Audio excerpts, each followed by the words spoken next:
when I first saw him, I thought, there goes Crocodile Dundee. He's a real individual.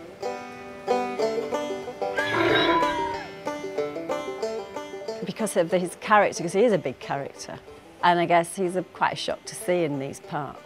If you can walk into a Yorkshire pub looking like that, then you're pretty much confident about who you are, and that confidence rubs off on the people on the clinic. I think he's great. I think the fact that he is not intimidated by what people think of him. He's a very strong personality. He's also got a tremendous amount to offer in terms of knowledge, not just from the horses aspect, but also from a life aspect. And if you can connect and relate to somebody that is teaching you, then you learn an awful lot more. And it's really good to have a character of like Len, who can make people sit up and look and go, hey, who is this crazy guy with the Stetson in the middle of the Pennines, you know?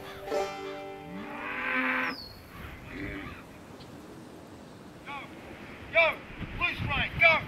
Hard! Rider, hard, into the corner! When I first saw him, he's a big, tall man, and I thought, hey, oops. But no, he's knowledgeable, genuine. I think he genuinely wants to help you and to get a better deal for you and your horse and the relationship that you have with them. The first thing he said to me when he saw my mule, he asked me one question, and he gave me a piece of advice, and I said to my friend Elaine, if that's all I got, then that's been worth it. He just seemed to straight away hone in on something that I needed to hear, or a new strategy that I could use to help me get along better with my mule.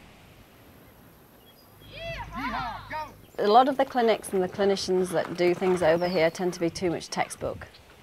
You can't write a course like this, and that's what's so refreshing about it. Nobody else is doing that. It's you go to a clinic and this is what we're going to do and this is how we're going to do it, and if you don't get it right, then that's actually the end of the clinic. I think it's a little bit more free-flowing or loose. There's more of adjusting to fit the situation. So you maybe you feel like you have permission to do more, to try more, or to not try things if in that moment you feel that wouldn't be a good deal for me right now. But then he helps you through that, and he thinks of ways that you can maybe begin to participate again and get back on track and get into the action. Best thing I ever did. Starting to bring why we are with horses into perspective for me in a way that's fun to learn.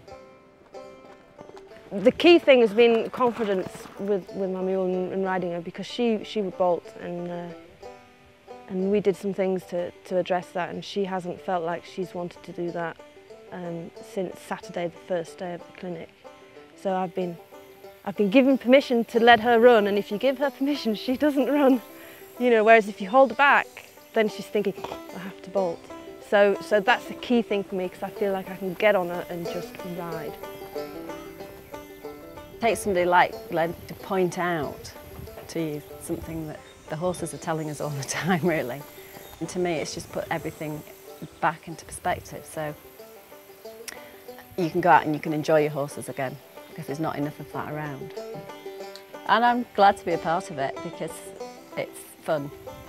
And Len's a fun guy, but he's also serious in his beliefs and where he comes from, and that makes learning with him and alongside him all the more easier, because he's got a lot to offer.